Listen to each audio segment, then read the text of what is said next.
For early man, the need for wood for fuel and shelter was an important factor. Even today, more than half of the world's timber harvest is for fuel. In the Old Testament, it was recognized that wood's work was hazardous. The crosscut saw and the axe were the logger's tools at the beginning of the industrial age.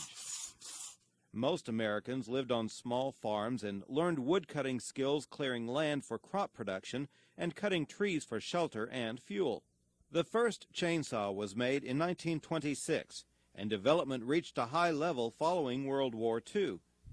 Cutting patterns for saws included circular and reciprocating, and electric and pneumatic power were tried. In the 1950s, gasoline-fueled chainsaws became the norm, and manufacturers competed to reduce weight and increase power and reliability. Today, most chainsaws are sold to occasional users and professional loggers by saws designed for their full-time needs, principally by offshore-based manufacturers. About 85,000 saws were sold to North American professional loggers annually. A 1992 survey of readers of Timber Harvesting magazine found that 55% of logging operations used chainsaws in felling and 70% for delimbing. Feller bunchers haven't replaced the chainsaw yet. The major hazards for users fall into three broad categories: being injured by a tree while cutting, slips, trips, and falls, and being cut by the saw chain. In 1988, OSHA made a study of logging fatalities from 1978 through 1984. Most of those who died were struck by a falling, lodged tree. The next most frequent cause of death was being struck by a falling snag, limb, or top. 17 were killed by a tree they cut or another crew member was cutting. 15 were killed by moving or rolling logs, and 9 were killed by butt kickback. While data collected on fatalities isn't complete, it's estimated that 100 loggers die each year while felling, limbing, or bucking with chainsaws. Looking at the fatalities of all American workers in all occupations, the average rate is 8 per 100,000 workers. Estimates for the fatality rate for loggers range from 129 to 200 per 100,000 loggers. The challenge to the profession is to reduce the injury rate and fatality rate. That's why this workshop is being held. Professional chainsaw operators know what's needed and how to do it. I like it or I wouldn't be in it. Yeah, I like working in the woods. It's a profession. It's a skilled job. I really enjoy what I do. I've been doing it for 43 years, and I wouldn't do nothing else. I take logging as more a profession than just a job. To me, I love it, and it's all I ever want to do. I think it's a good job. I love it myself, personally. I love it. And a lot of people say that it don't take too many brains to go out and cut a tree. Anybody can cut a tree. Well, as far as I'm concerned, it don't take too many brains to drive a truck. If you know how to drive a car, you know how to drive a truck. Well, in the woods, cutting trees, you have your life on the line every second. If you make the wrong mistake, you could die. There's no, or cripple for life. Personally, I love it. I like the risk. I like the challenge. I work with my brothers. You have the opportunity to be your own boss, and it's a nice job to do if you like being outdoor. I've heard of. You talk to a lot of these old hands, they said, I've been cutting 10, 15 years, if I don't know how to cut down a tree by now, they're not going to be able to teach me anything. But at the same time, you can ask them if they've ever been hurt, and they can show you scars all over, or they was off half a year last year with a broke leg or something. And Everybody ought to go through loggers training. It's a great thing to go through. I learned how to hinge a tree and learn how to throw one. I learned to watch for dead limbs and snags, and I learned the side lean, which good side of a tree to be on, which is the bad side to be on. I even teach you how to wedge a tree and how many wedges, how much lean a tree's got. Everyone ought to go through it, every logger. I feel there is a big misconception as far as what type of people are working in the woods today, because I have come in personal contact with people who have made assumptions that I do something different than work in the woods because they think it is beneath most people.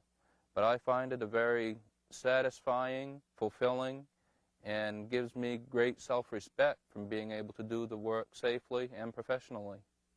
And you can breathe more in here out in the woods than you can on the inside of a building. You make good money, get along with people, and you know, I like this kind of work. To all you other guys that cut logs, I'd like to tell you, when you're out there, don't ever get too overconfident. I know I've done it in the past. I know a lot of guys have done it, and just like that, you can be gone. So my suggestion would be always remember that the saw will hurt you. A tree will hurt you. You can get killed in the woods. And so I'd like to see all of y'all make it, just like as well as myself. I want to make it. So don't be too overconfident, and always keep an eye on everything you're doing. A pioneer in the injury prevention field identified 3 reasons for human failure leading to injury. They are: don't know, don't care, and not able. Someone who's not able to work safely can be physically or mentally impaired, either permanently or temporarily. We know of serious injuries to loggers who were using drugs or alcohol, and several who were distracted by emotional or family problems. Don't know means lacking the knowledge or skill to do the job safely. A professional logger continually upgrades his skills, and that's an opportunity provided by this workshop. Don't care covers the broad area of human failure known as improper or negative attitude. A logger who rejects and refuses to use proven safe work methods risks himself and others in the crew. We hope all of us can have a positive and professional attitude toward injury prevention. There's hope in the fact that no one really wants to get hurt or hurt someone else. Building on that fact, there's promise for much safer logging in the days and years ahead. The goal is one we can all support. Loggers must have a decent life with proper working and living conditions, and the prospect of good health and good circumstances at the end of their working life. These are achievable if loggers are given the opportunity to learn safe and productive methods and build their skills through using these methods on the job.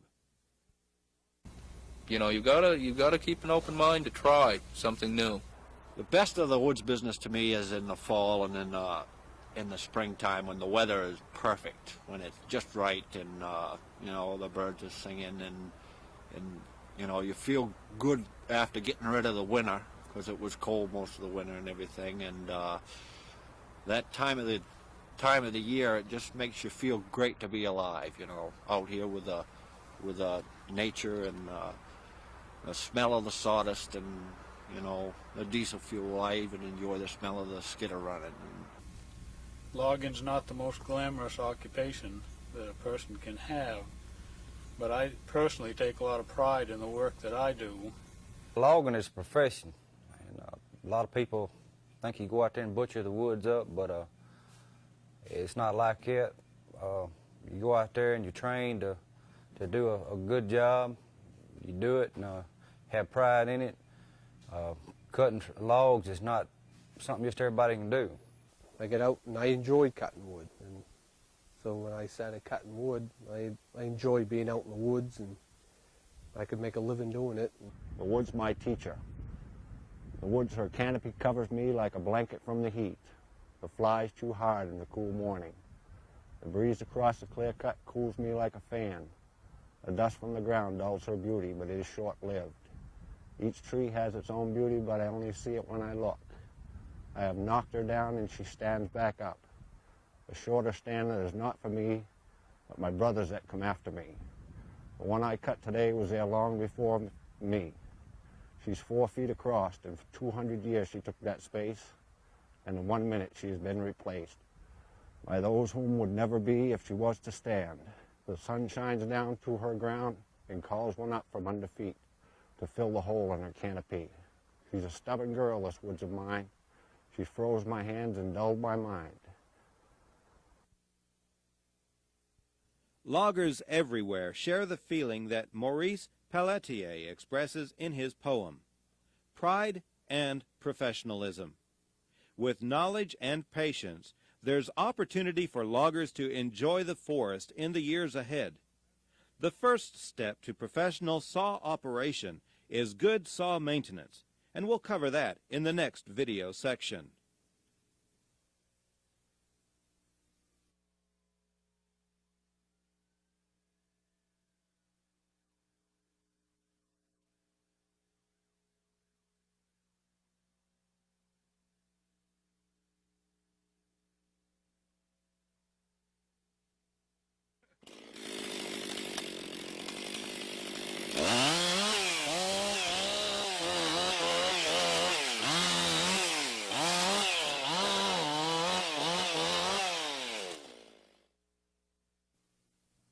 A well-maintained saw is the first sign of a professional. Maintenance will keep your saw cutting effectively, reduce physical strain, and prevent injury. Daily maintenance begins with accurate fuel mix in a clean OSHA-approved container.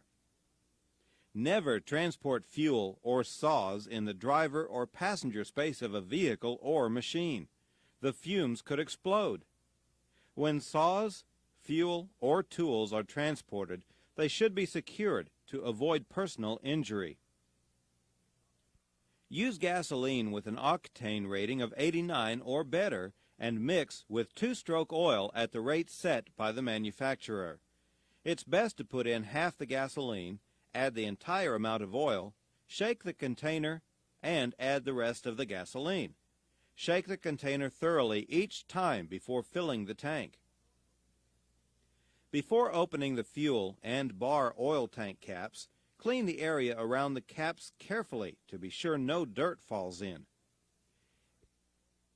Each time you fill the fuel tank, also fill the bar oil reservoir with bar oil. The volumes of the fuel tank and the chain oil tank are balanced so that the fuel will run out before the chain oil. Probably the most common problem we have coming into our saw shop is contaminated fuel. Whether it be water or sawdust inside the fuel tanks. We feel it's very important to get a dedicated fuel can and to always clean around your oiler cap and your fuel cap before you refill because of the sawdust or any contaminants that might drop into the tank. When fueling the saw, be sure you're at least 10 feet from an open flame or other ignition source.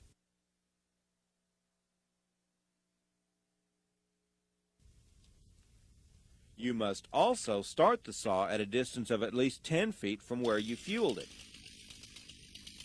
There should be portable fire extinguishers on every job. Know where they are and how to use them. We run into a lot of professional loggers in the course of a year's time here, and we notice that they don't always have the safety equipment on that they should have, and their equipment's not running up to snuff. It's a real important, and it saves you a lot of downtime if you just work with your local safety, saw shop and get the parts that you need. At least daily, clean the air filter, more often if working in dusty, dirty conditions. With the modern flocked filter, you can shake loose much of the collected dirt. Use a brush with soft bristles to complete the cleaning. Cleaning with fuel or solvent can damage a nylon flocked filter. If needed, occasionally wash the filter in warm, soapy water. You should have a spare filter on the job. If a filter is damaged, it should be discarded and replaced. After extended service, an air filter will get clogged to the point where it can't be completely cleaned and should be replaced. A clogged filter makes for difficult starting, carburetor problems, abnormal fuel consumption, and reduced power.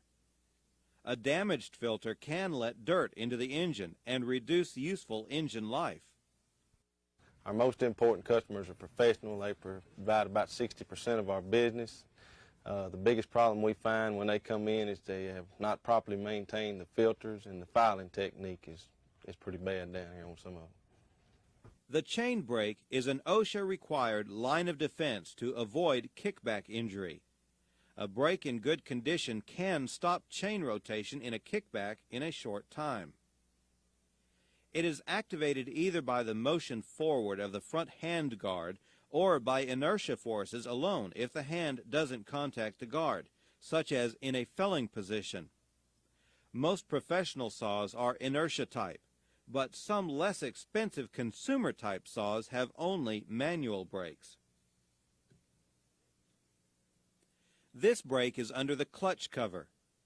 When you remove the cover, check to be sure the brake band is at least 3/100 of an inch thick at the most worn part and replace otherwise. While the clutch cover is off, clean out dirt and debris. There are 2 checks to be sure the chain brake is operative. First, with the engine at full throttle, move the handguard forward to stop the chain. Then, to be sure the inertia system works, with the engine shut off, hold the saw about 14 inches above a stump or log. Release the front handle and let the saw rotate around the rear handle by its own weight. When the tip of the bar hits the object, the brake should activate. After the saw has been started, check to be sure the chain oil pump is working. Follow the instructions in the operator's manual for oil pump adjustment if needed. The pump setting differs for different bar lengths. As you do daily maintenance, make sure that the throttle latch or throttle interlock is working properly. When your hand isn't on the latch, the throttle is locked in the idle position. Check to be sure the chain catcher is in good condition. This reduces the risk of injury when a chain breaks or comes off the bar. These major safety features of the saw must be in serviceable condition before you use the saw. The brake must be operative. The chain catcher must be intact. Don't use a saw with a missing chain catcher. The throttle latch or lock must be working. A throttle latch made inoperative with tape is a sign of a careless operator. Be sure that handles and guards are in place and tight. Controls function properly, the chain is correctly fitted, and the muffler is operational and undamaged. You'll be filing your chain several times during the day. We'll cover chain and bar maintenance in the next section. As you check your saw, you'll be replacing machine screws which hold the covers in place. Don't over-tighten them. You risk stripping threads or breaking off heads. During daily maintenance, check to be sure all screws, nuts, and bolts are in place and properly tightened. Daily maintenance should only take 15 minutes and is best done where you've got an elevated and clear working surface. Place needed tools nearby and organize disassembled parts. Develop an orderly system and you won't lose parts or have some left over. Weekly, there are some additional maintenance needs. Remove the clutch cover and pull the sprocket. Grease the clutch drum bearing. Remove all collected dirt and debris. Inspect the sprocket for excessive wear. If wear marks on the teeth are pronounced, it needs replacement. Unless the chain tension has been incorrect, sprocket life should be about as long as 2 or 3 chains. Don't fit a new chain on a worn sprocket or guide bar, or match a new sprocket with a worn chain. It's recommended to use 2 or 3 chains in rotation with one sprocket. A worn sprocket will wear out a new chain in a short time. At least weekly, remove the top cover, clean the cooling fins on the engine, and clean the cover. remove the ignition plug. Check its condition and the condition of the insulator and plug gap. Make sure the electrode gap is correct. The insulator on a normal plug will be a light color. If it's a black sooty color, your fuel-air mix may be too rich. If there's an oil deposit, you've got too much oil in the fuel mix. If the electrode is pitted or there are melt drops on the insulator, the fuel-air mix may be too lean. There's overheating, or the plug hasn't been tightened down correctly. When the plug needs cleaning, use a medium-hard wire brush. Modern professional saws have electronic ignitions, which are considered maintenance-free. If you can't get a spark on the plug, you'll have to go to your saw shop. Remove the starter cover, clean thoroughly, including the air intake slots on the starter housing, and lightly lubricate the bearing of the starter rope sheath. Check the condition of the starter cord and handle. Replace a frayed cord or a broken handle. When the cord is pulled out completely, there should be some free play in the spring.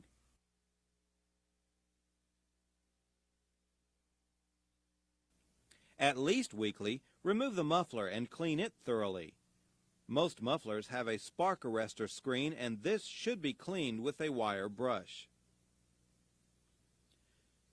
Monthly, you should check the fuel filter and change if necessary. Check chain brake band and clutch components. Flush the fuel and bar oil tanks with gasoline, and check all cables and connections.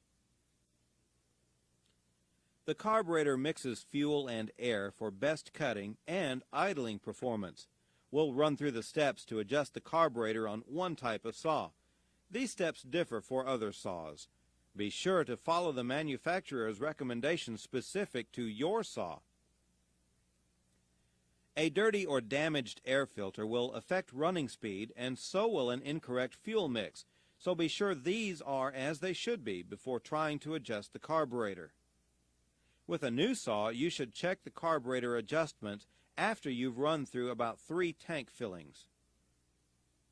The first step is to balance the high and low speed screws. Start the saw with the chain brake engaged and warm it to operating temperature. Shut the saw down and turn the high and low screws clockwise completely, being careful not to force them too tightly into their seats. Each screw should then be backed off counterclockwise according to the manufacturer's instructions. 1 full turn on this model saw.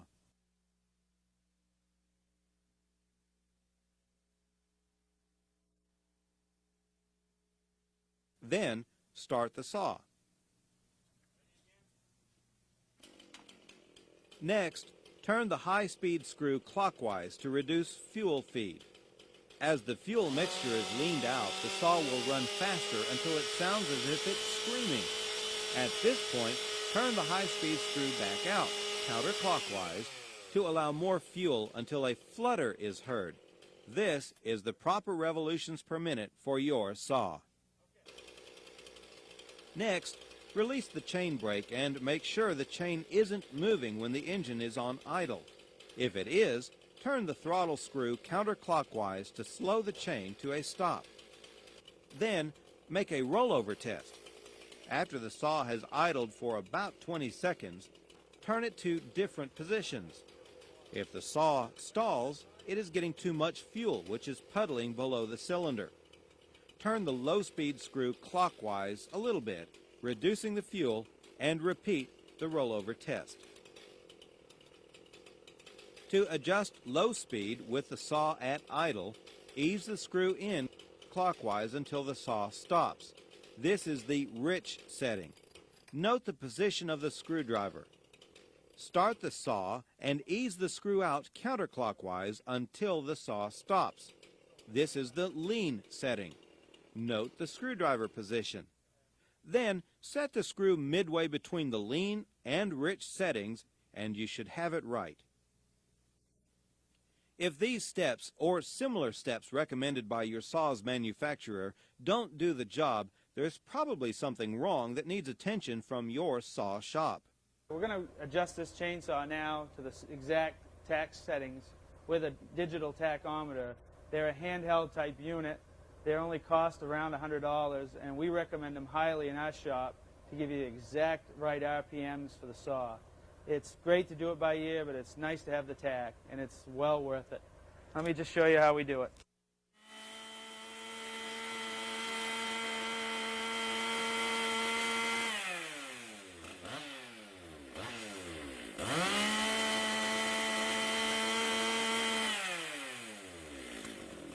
That's the exact setting of the tachometer on the high-speed setting. Now that carburetor is set up exactly to 13,500 RPMs, and that's what this saw is designed to run at the high speed once it's after break-in period.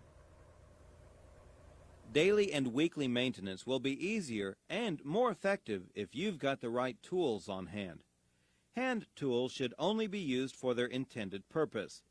Tool handles should be round, tight-fitting, and free of splinters or sharp edges. Impact tools should be dressed to remove mushrooming, and cutting tools should be kept sharp and properly shaped.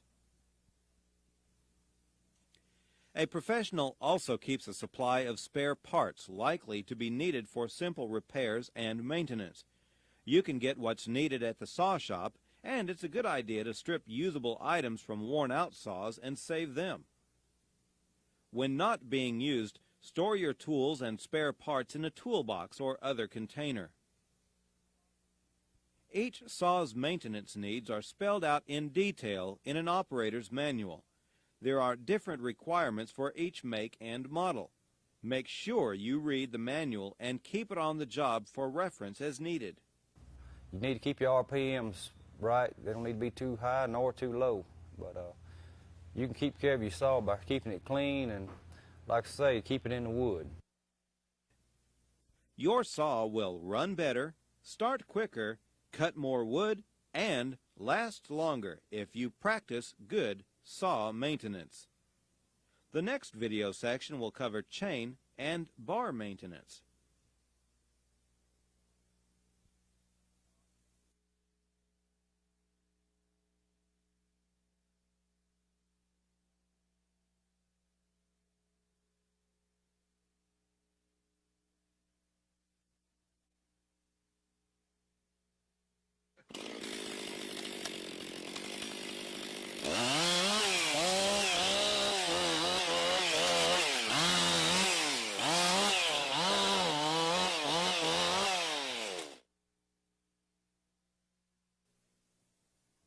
Maintain your saw chain and bar daily.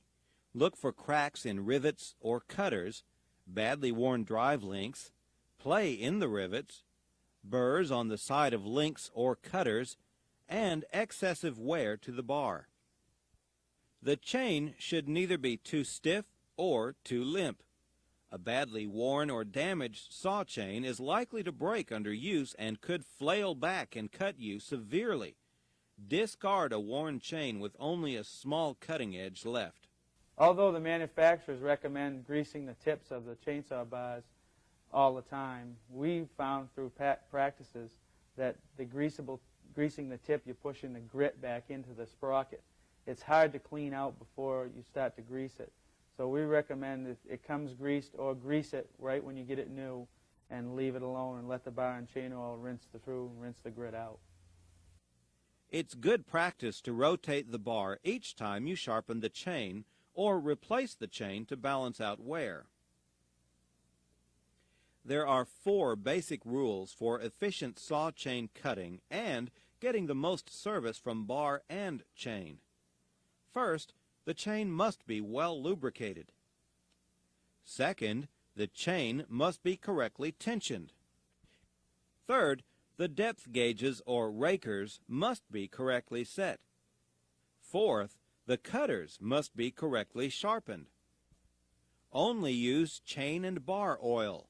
It's classed as non-fling and can stand the pressure of the cutters. Store bar oil in a clean container. The non-fling property of bar oil helps it keep the chain and bar lubricated effectively. Clean the bar groove regularly. Oil and dirt or dust can cake up, harden in the groove, and prevent proper lubrication. A chain too loose can jump off the bar and injure you.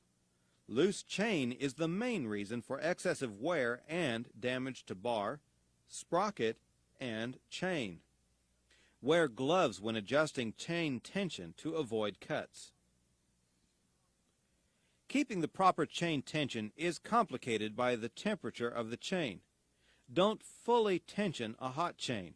When it cools, it will be too tight. On the other hand, a chain correctly tensioned when cold will often become loose after it is run.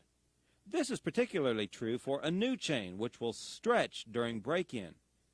To adjust tension, first loosen the two bar mounting nuts. Then, with one hand supporting the bar, turn the tension adjustment screw in to the correct tension. If you prefer to use a solid nose or a roller nose bar, tension should be adjusted until the bottom of the lowest tie straps and cutters just touch the bottom of the bar rail. While still supporting the bar, tighten the rear nut first, then the forward one. Check to be sure the chain can still be easily moved along the bar in the normal direction of rotation. Most professionals today use a sprocket nose bar. Friction is reduced and bar life is extended. The basic procedure is the same for a sprocket nose, but the tension must be tighter. On a sprocket nose bar, tighten until the lowest tie straps and cutters come solidly up in contact with the bottom of the bar rail. This means tightening the tension adjustment screw about a quarter of a turn more than you would a solid nose bar. Test tension by pulling the chain at the bottom of the bar down and letting it go.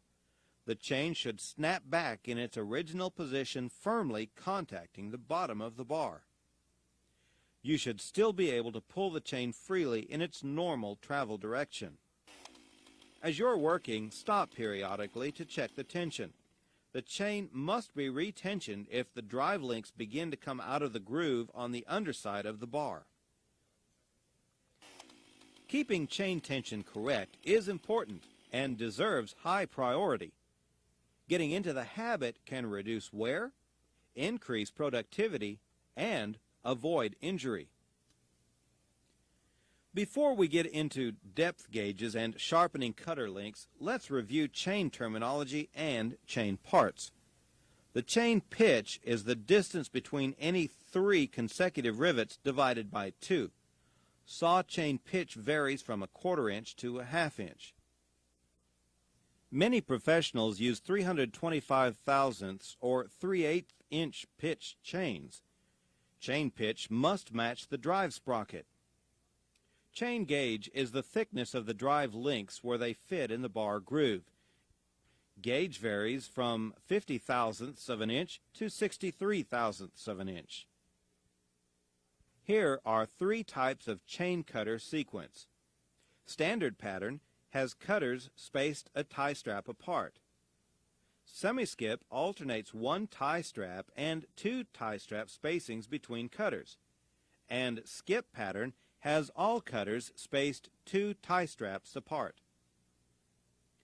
Standard sequence is least prone to kickback, but due to low chip carryout of the cut, capacity is slower in all but small diameter cuts. Skip pattern is productive in larger diameter wood, but prone to kickback. Semi-skip is a compromise between the two.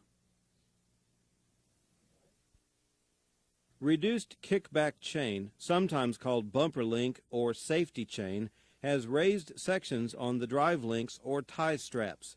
There is a reduced tendency for cutters to snag in the wood and kick the saw back.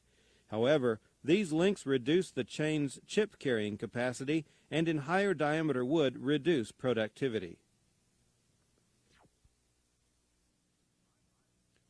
Drive links interface with the sprocket and move the chain. Tie straps and rivets serve to hold drive links and cutters together and form the chain. Cutter links do the work. The depth gauge rides on the wood in the cut and determines the depth of the cut. The working corner, or point, and the side plate sever the wood grain. The point catches the most stress. The top plate chisels out the chips, freeing them from the wood. There are a number of cutter link patterns, and each has specific requirements. You'll need to follow the specifications for your saw chain. Professional cutters develop different ways to set up the saw for sharpening. You should hold the file with both hands to be sure you file accurately. So the important thing is filing in a way that the saw is in a firm position and both hands are free to file. Vices and clamping devices are for filing in a shop or other specially prepared place, but aren't practical on the job. Some prefer to stand, particularly in wet conditions or snow. A bore cut in a small, firm sapling 3 to 4 inches in diameter will hold the saw while you file. Here's how you can move the cutters to expose unfiled ones. You can swap hands to change between left and right cutters. Or, if you prefer to keep your right hand on the file handle, turn the saw. Some prefer to file while seated on a log, holding the saw body firmly between the legs. With your arms supported on your legs, you can more easily maintain the correct filing angles. A very comfortable position for filing is with the saw resting against a log held steady with your leg. You can rest an elbow on the log to help keep a steady and consistent file angle. Or you can hold the saw in your lap. Note the glove placed on his thigh to avoid snagging trousers. You can't do a good filing job on a loose chain. Tension the chain before you sharpen it. After the cutters on one side are filed, turn the saw to file those on the other side. By this method, you can use both hands and keep the file handle in your right hand. A badly worn guide bar will defeat an attempt to sharpen it correctly. The cutters will move out of an upright position, tilting in the bar groove as they're filed. If you use the file to advance the chain, put the smooth part of the file next to the handle against the cutter to avoid scratching the working corner or move the chain. File handle wings serve as a guide to the correct angle for filing. File holders or guides which extend the length of the file serve to keep the file at the correct depth, and the file angles are etched on the holder. You'll need a flat file and a depth gauge tool specific to your chain. To sharpen cutters correctly, you must file 3 different angles with the same stroke of the file. The file should be positioned level for most chains. The correct top plate filing angle varies from 20 to 35 degrees, depending on the make and model of chain. This measurement is the angle your file should be held in relation to an imaginary line perpendicular to the bar. The top plate cutting angle is the angle across the top of the tooth. It shapes the chip and is generally 45 to 60 degrees. Use of a file holder to control depth of filing will, if your filing angle is correct, automatically produce the correct top plate and side plate cutting angles. If you don't use a file holder, you should hold the file at a height so that a correct top plate cutting angle will be made. About 1/5 or 20% of the diameter of the file should be above the top plate. The depth gauge, drag, or raker must be set correctly to keep the chain productive. Always use a depth gauge filing guide. Most rakers are supposed to be 25 or 30 thousandths of an inch below the point or working corner. You can't eyeball this. The body of the filing guide will also protect the cutter from contact with the flat file. In frozen wood or dense textured hardwood, the rakers can be left as high as 20 thousandths of an inch. Rakers are filed with a flat file. Be sure to file the leading edge of the rakers to their original rounded or ramped shape. If you don't, they're likely to make the chain run ragged or may generate a kickback. Check the setting of your rakers about every third or fourth time you sharpen the chain. File down rakers from the inside of the cutter to the outside. In practice, it's best to do them alternately on one side and then the other. For accurate depth gauge filing, you should sharpen the cutter before you set the depth gauge. Professional operators generally sharpen chain whenever they feel it's not cutting well. When you have to bear down on the saw handles, it's time to sharpen chain. Some keep an eye on the chips. When they look more like sawdust than chips, it's time to sharpen cutters. Unless the chain has been dulled or damaged, a few light strokes on each cutter is sufficient. Chain life is needlessly lost by too aggressive sharpening. Always file from the inside toward the outside of the cutting edge. Press down lightly on the forward stroke. File on the forward stroke only. Make sure the file has contact with the entire cutting edge during each stroke. Keep the file level during the stroke unless your chain calls for another angle. This is much easier to do using both hands on the file. Tap the file every now and then to remove filings. It won't cut effectively if it's clogged. When your cutters are filed back to about 5/32 of an inch, it's time to discard the chain. Some loggers have switched to square ground or full chisel chain. Raker depth setting is 25/1000 of an inch. Filing this chain requires use of a flat file with double bevel edges. The corner of the bevel on the file does the sharpening. The double beveled file sharpens the top plate and the side plate simultaneously, and for best results, the two angles should join at the working corner or point. The corner of the file where the two bevels meet is locked to the working corner of the tooth. Unlike round filing, the double beveled file is used at a downward angle. About every fifth sharpening, the cutter gullet should be cleaned out with a round file, filing from inside of the cutter to the outside. These are some of the bars we've gotten in at our shop. You can see this first bar is spread out at the bar groove, which is beyond repair. The second bar, most of the damage has been done on the tip, and this part up here can be dressed so you can replace the tip and the bar is still usable. The third bar, it's damaged all the way down through. It should be replaced. It could cause damage to the operator. Expert chain filing won't help if the guide bar is in bad shape.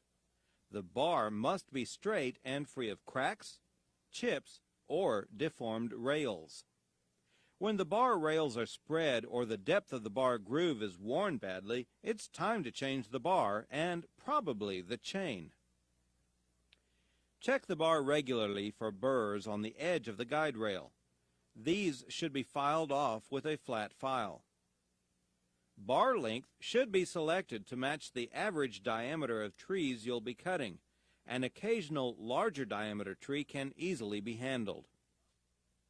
Some professionals routinely replace chain parts and others leave this to the saw shop.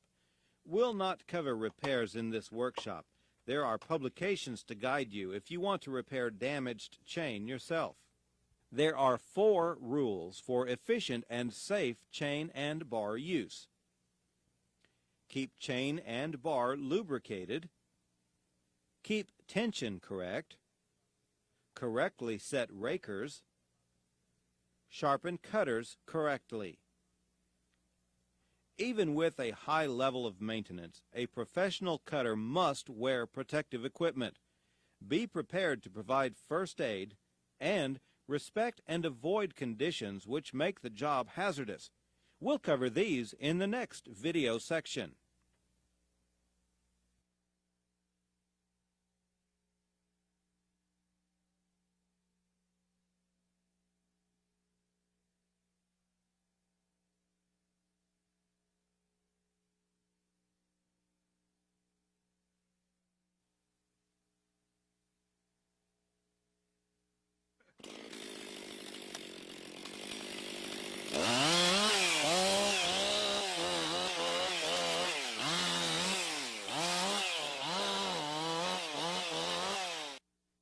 I've started wearing safety equipment. I've been cut with the arm to the bone. The doctor said I wouldn't have had the feelings in my 2 fingers, but I have use of them now. I've been cut in the arm. I have been cut in the toe. Now that I wear steel toes, Kevlar safety boots from here down, double lining down here, Kevlar pants. Now I wear hard hat. I never used to believe in hard hats or earmuffs, but I do now.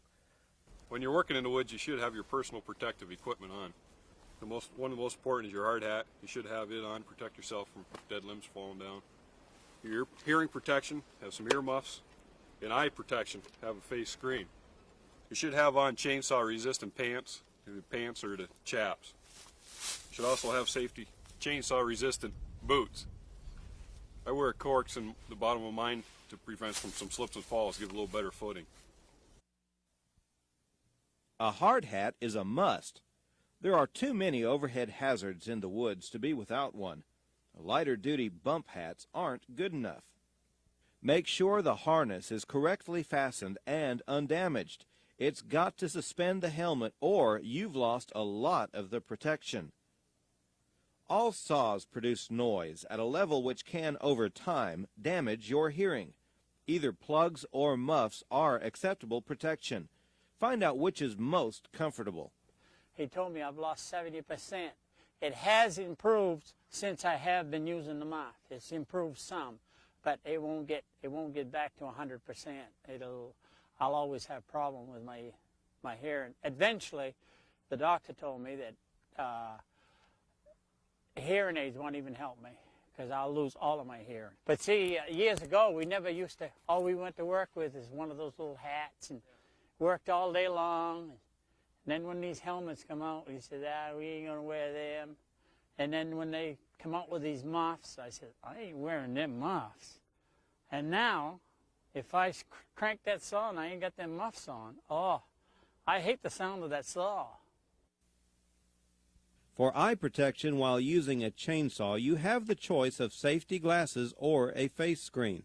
OSHA says that logger-type mesh screens are adequate eye and face protection for chainsaw operators.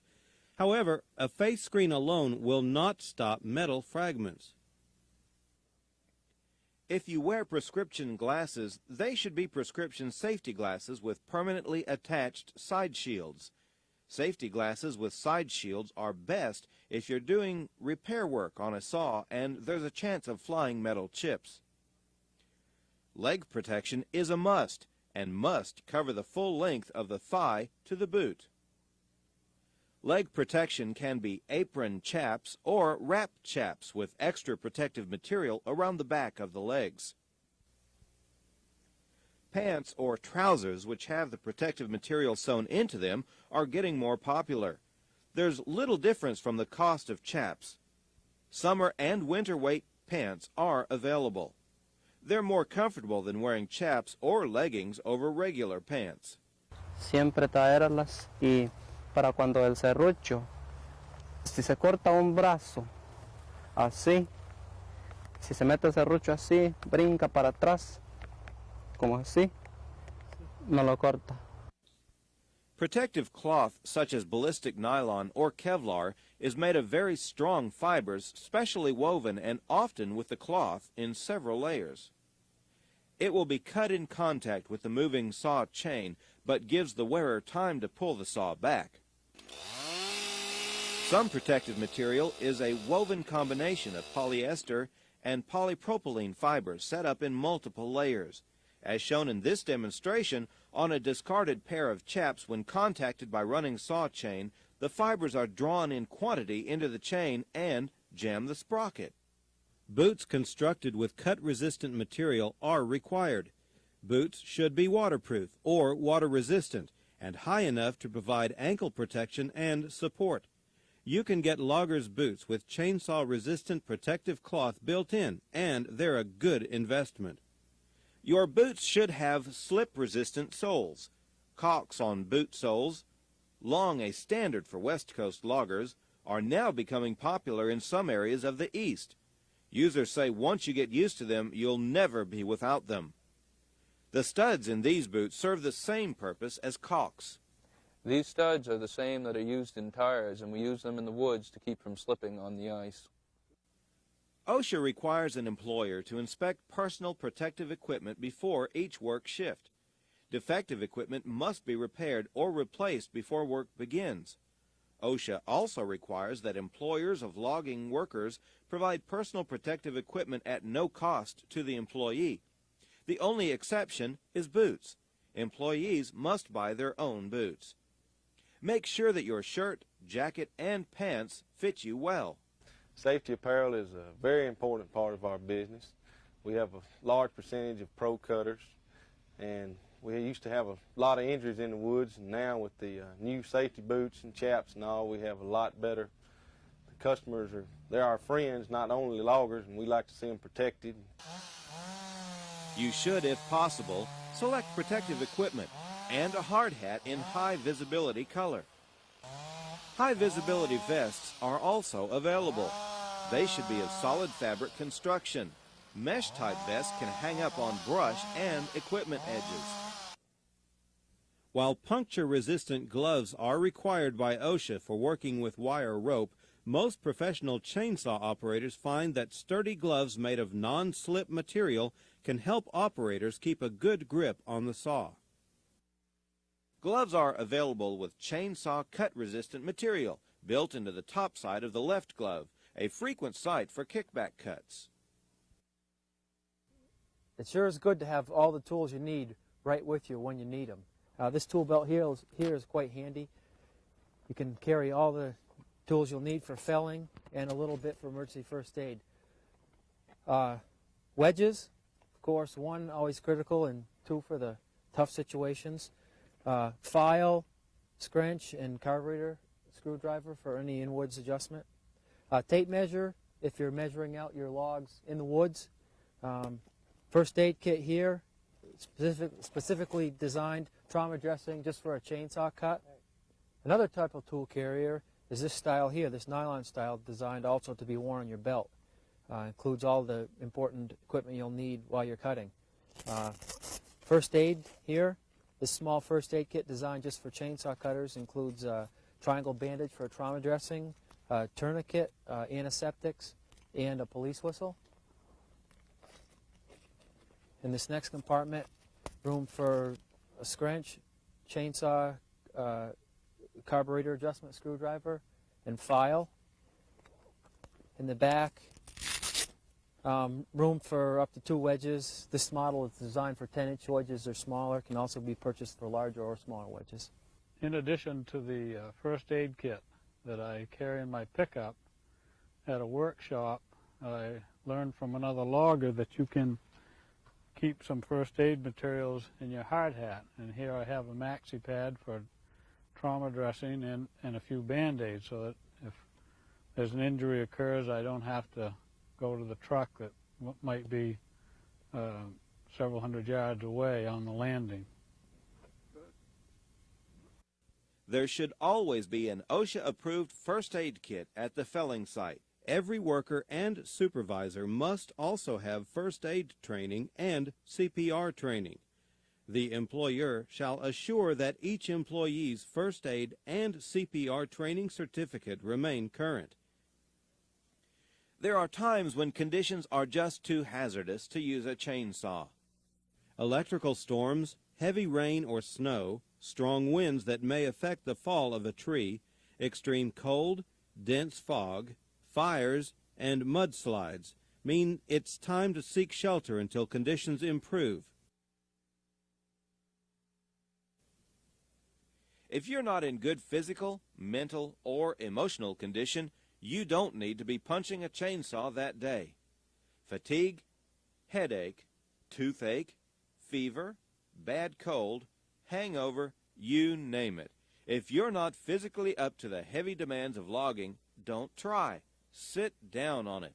Take a long break until you feel better, or see a doctor. The same goes for emotional problems. If you're upset, angry, depressed, worried, or stressed out, you're not able to concentrate on the requirements for logging, your own safety or the safety of fellow crew members. Call it a day until you can get your act together. The use of alcohol and drugs has torn our society apart. Logging is demanding in skill, and an acute sense of the hazards involved is needed every second.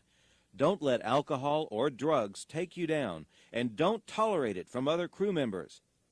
In the next video section, we'll focus on control.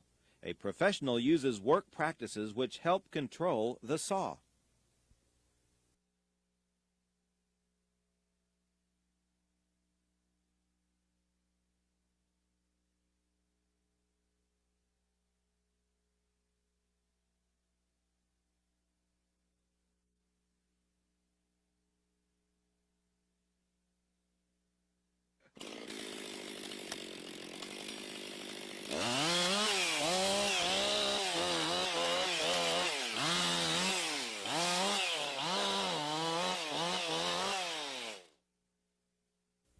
A professional is always aware of the potential for personal injury and takes control measures to overcome the hazards. Be sure that you're always hanging on to it securely, that it's a secure grip. When starting on the ground, first set the chain brake. Put your boot toe through the rear handle and firmly grip the top handle before pulling the cord. If the saw is cold, choke it. This is a good way to start a cold saw. You can start a saw while standing by trapping the rear handle between your thighs while keeping a firm grip on the top handle. Engage the brake before starting to pull the cord. Keep your left arm straight with elbow locked to maintain firm control. This is a good way to start a warm saw. Pull the cord easy until you feel the starter engage, then give it a strong pull. Guide the cord back into the starter housing slowly and vertically so it can rewind properly. It's important to know, understand, and allow for a saw's reactive forces. The forward running chain along the top bar can produce pushback if the chain catches or pinches. The backward running chain along the bottom of the bar can produce pull-in. The upper forward corner of the bar tip is the kickback sector. When the chain goes around this part of the bar, the rakers can't limit the cutting depth effectively. Kickback on the saw is something that kind of worries me, and I always, look at what I'm cutting, and my end of the bar is what gets you in trouble. You don't watch what you're doing, before you know it, it's done kick back and got you. When a cutter in the kickback zone digs in deeply and comes to an abrupt halt, the entire saw is thrown up and back toward the operator with lightning speed. This view of a factory kickback test stand illustrates the forces involved. The lower corner of the guide bar tip is the attack sector and is the appropriate part of the bar to use when starting to make a bore or plunge cut. We'll get into bore cutting later. The inertia chain brake is the saw manufacturer's most effective kickback injury prevention device. When you're cutting with a saw and you pull the saw out of the cut, no more than 2 steps, snap your breaker on. Whenever you're limbing, if you're going to take your hand off the handlebars, always snap that breaker on before you do anything. There are a few times when I recommend using the chain brake. One is starting the saw. It's very important to have the chain brake on because if the chain should start moving and come in contact with an object, it can give you a kickback injury. Another time is whenever you're retreating from the tree while it's falling. There's no need to have the brake off while you're walking away from the tree.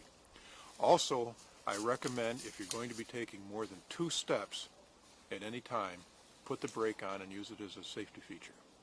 It may prevent an injury. OSHA says you don't need to have the brake on unless you're going to be walking more than 50 feet. 50 feet's a long way and a lot can happen. Put the brake on if you're going to be taking more than 2 or 3 steps. Another time is if whatever you hold the saw with one hand, if you let go with the other hand, put the brake on. Because when you let go with one hand, usually you're using the other hand to reach around, to remove brush, and you're exposing yourself to a potential moving chain. Put the brake on. If anybody runs a saw and that chain is turning, they're going to get hurt. I don't care who it is. If they don't use the breaker, they're going to get hurt. They are. It will happen. When I walk from tree to tree, I'm supposed to make sure I throw my breaker on, so in case I fall or something, I won't fall in the chain. Well, when I take and cut a tree down, when the tree starts falling, I hit the brake, I walk away, and then when I get ready to start cutting it up, I unlock the brake. Keeping the saw tensioned correctly, the rakers at the designed depth, and shaping the forward edge of the rakers correctly also help reduce the chance of kickback. Never try to cut with only one hand on the saw. It's impossible to control a kickback.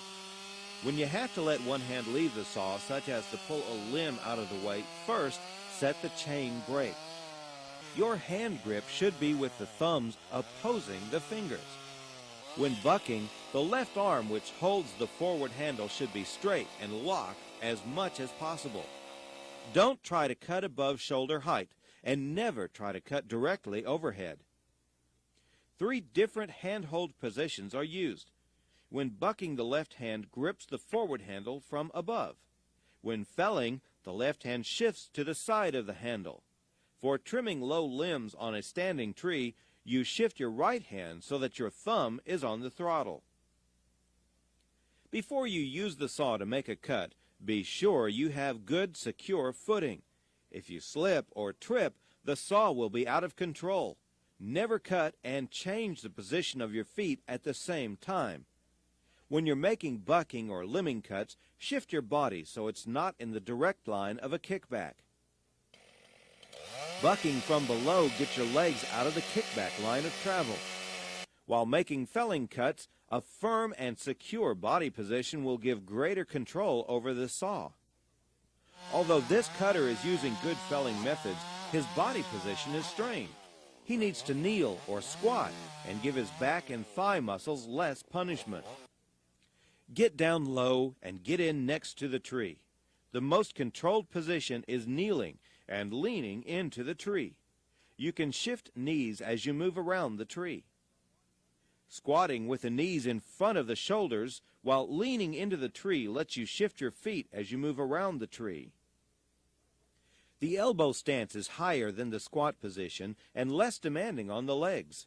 Elbows or forearms rest on the thighs and help support the saw. Again, lean into the tree. To make a controlled bore cut, you can't lean into the tree, but you can rest your elbows or forearms on thighs to help control the saw. Sometimes you'll get a kickback because the upper bar nose strikes an object you're not actually cutting. This can be a log under a tree you're limbing, a second hidden limb under a limb you're cutting, or the end of a log hit while limbing. You can also get a kickback when the nose hits a log behind the one you're bucking. Control in these types of situations starts with staying aware of the kickback zone and avoiding bar tip contact. Keep your body to the side of the projected line of travel of a kickback. Grip the handle securely with thumbs locked against fingers, and keep the arm on the front handle straight and locked as much as you can. While kickback from contact with the upper bar nose is a major concern, you can also be injured by the reactive forces in a pushback or a pull-in. These occur when the chain pinches in a cut. The 3 control factors of awareness, a body stance out of the projected line of travel, and hand grip and arm lock still apply. You should cut at full throttle from beginning of cut to end of cut. Be alert for a shift in log position when you're completing a bucking cut. When you anticipate a pinch, take time to use a wedge to hold the saw kerf open. This gives you positive control. When bucking with the lower bar surface, hold the body of the saw next to the wood to reduce the chance of pull-in. When clearing brush or small saplings, only cut at full throttle with the lower part of the bar. These small diameter stems can easily catch in the chain. If you're going to be in control, begin by using controlled saw start methods. Be aware of your saw's reactive forces, and position your body and keep firm hand grip to avoid kickback injury. Keep chain properly tensioned with correct raker depth and shape, and cutters correctly sharpened. Use full throttle in the cut. You should think of the chain brake as much more than a device to stop the chain when you get a kickback. It can be your major control method to avoid injury. Use it to stop the chain at all times the saw is not actually needed to cut wood, and make sure to set it when you've finished the final felling cut and are going to take your retreat path. Use all of the control methods available to you. It's the professional way. Professional cutters are generally crew members. The next section covers communication with others and separation of duties.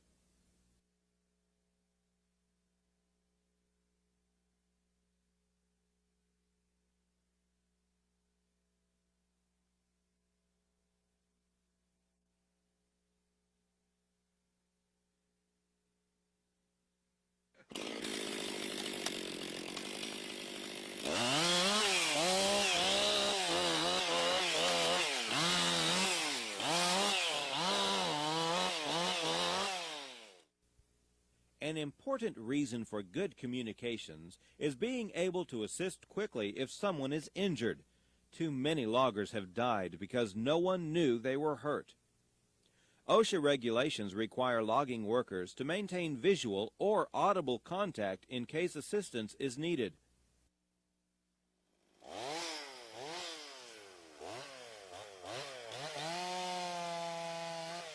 OSHA says the sound of a saw doesn't qualify as audible contact. Skilled job planning and layout can improve communications. Roads, skid trails, and landings should be located to accommodate skidding distances which are short enough to permit continual audible or visual contact. But in some cases, horns, whistles, or even two-way personal radios will be needed. De que no hay mucho peligro en cuanto a otras personas. Nada más, si andan dos personas, uno cuida del que anda allá o allá y uno que anda aquí. No hay más gente. High visibility clothing makes visual contact practical, sometimes at long distances or in brushy conditions. In many situations where loggers must communicate, the noise level is high and hand signals are used. Signals should be given only by the designated person to avoid confusion. With choker skidding, a cutter often guides the skidder in to the hitch and sets chokers. He gives the signals to back in, stop, and slack the main line. The signals shown are common. You need a signal system that all crew members understand and use. It doesn't have to be the one we're showing. A logger on the ground is unprotected and should be the person who initiates signals to the equipment operator. If the equipment operator isn't sure the signal is understood or correct, that signal should be repeated back to the signal person for confirmation before action is taken. It takes teamwork to avoid injury when a skidder comes into the felling area. The skidder operator must stop at least twice the height of trees being felled from the feller. Wait until the feller has completed his work and gives him the signal to come on in. Make sure you've got your skidder operator clued in. Don't let him run up on you and put you in danger. When you're limbing on the deck, a skidder operator should stop short of you and wait until you spot him. Take a safe position and signal him in. Of course, if there's an emergency, anyone who sees it should give a signal. Use of flagging to mark hazards is an effective means of communication. A professional chainsaw operator keeps some flagging with him at all times. When a job comes up where it takes 2 or more people to do it, and do it safely, first talk it over. Make sure everyone knows how to do it safely. Don't assume anything. Develop the effective and safe way to do the job and cooperate all the way. Woods work is done in a varied, sometimes hostile, and often hazardous environment. When you meet a hazardous situation that you're not certain you can handle, ask your supervisors for help. In these situations, 2 heads are better than 1.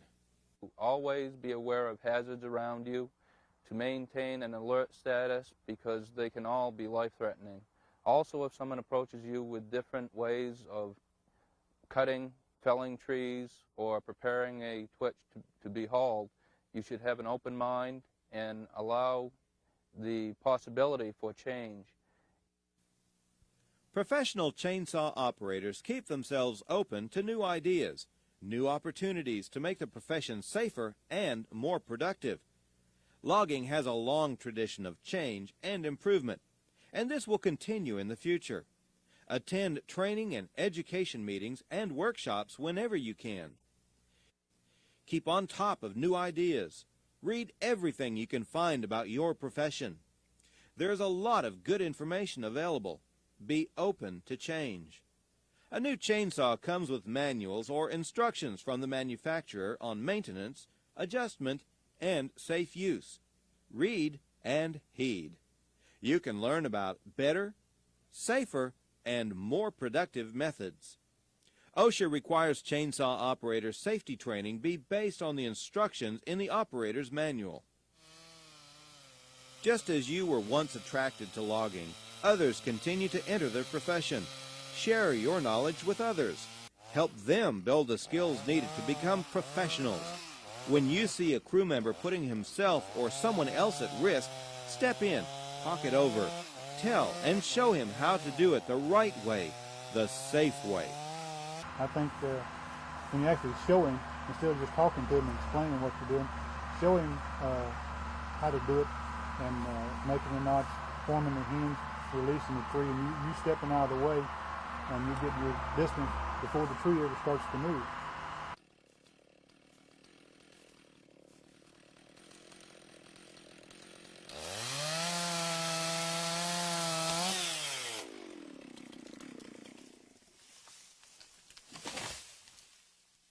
But a person who is interested and determined to be a good cutter, now they'll continue.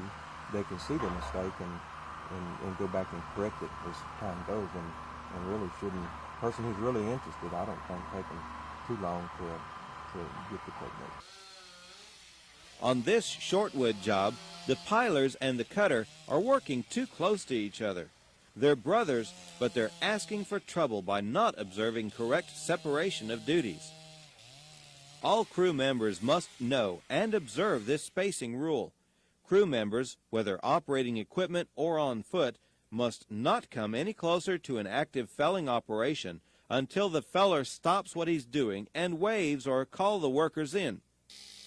During felling, when a spring pole or other tree under stress must be cut, no person other than the feller should be closer than twice tree height.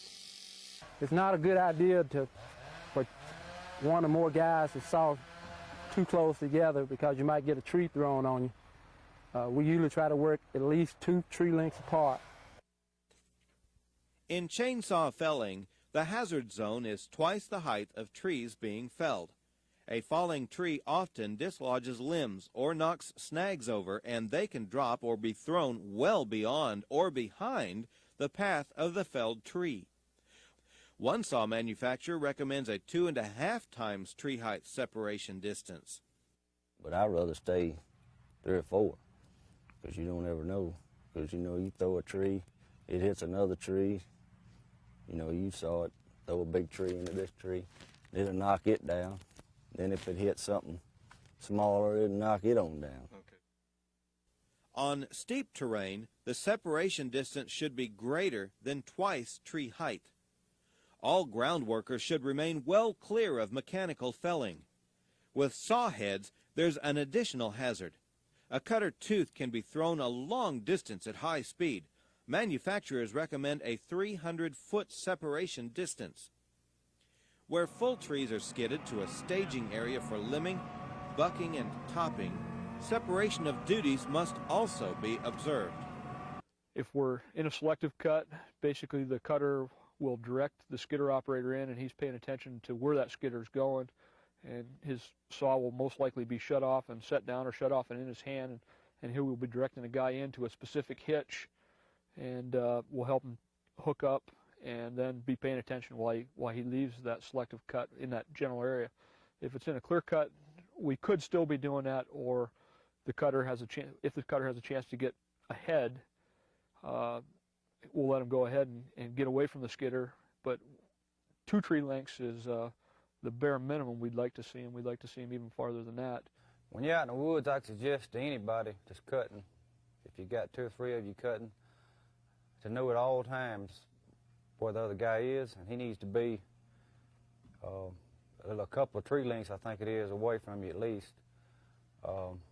Like if he's going to get his gas or whatever, or you can't hear him, you always need to check with each other. But the main thing is always don't cut close enough where a tree can reach. OSHA prohibits felling in a manner that can create a hazard, such as can be the result of striking a cable, rope, power line, or machine. Separation is required, but a specific distance isn't stated. OSHA adds another requirement. All employees shall be accounted for at the end of each work shift. In brief, don't leave your buddy to spend the night in the woods. In some forested regions, it's common for loggers to work alone with no contact with others all day, no communication at all. If the logger is self-employed, the OSHA rules for visual or audible contact with another person don't apply. If the logger is an employee, the employer is in violation of the OSHA requirement. If you're alone when you're injured, you're on your own and will need some luck to survive if the injury is serious.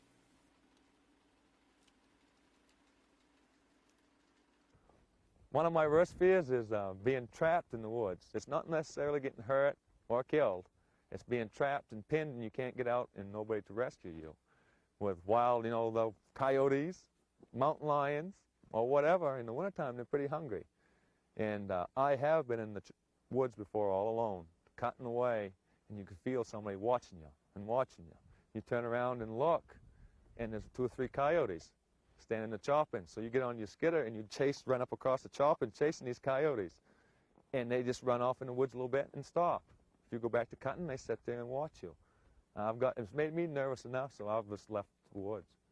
And this is a true story. It really is. It takes a combination of clear and correct communications and consistent and accurate separation of duties to keep a log job running smooth and to prevent personal injury. The next video section will cover basic felling techniques aimed at enhancing productivity, reducing fatigue, and avoiding injury.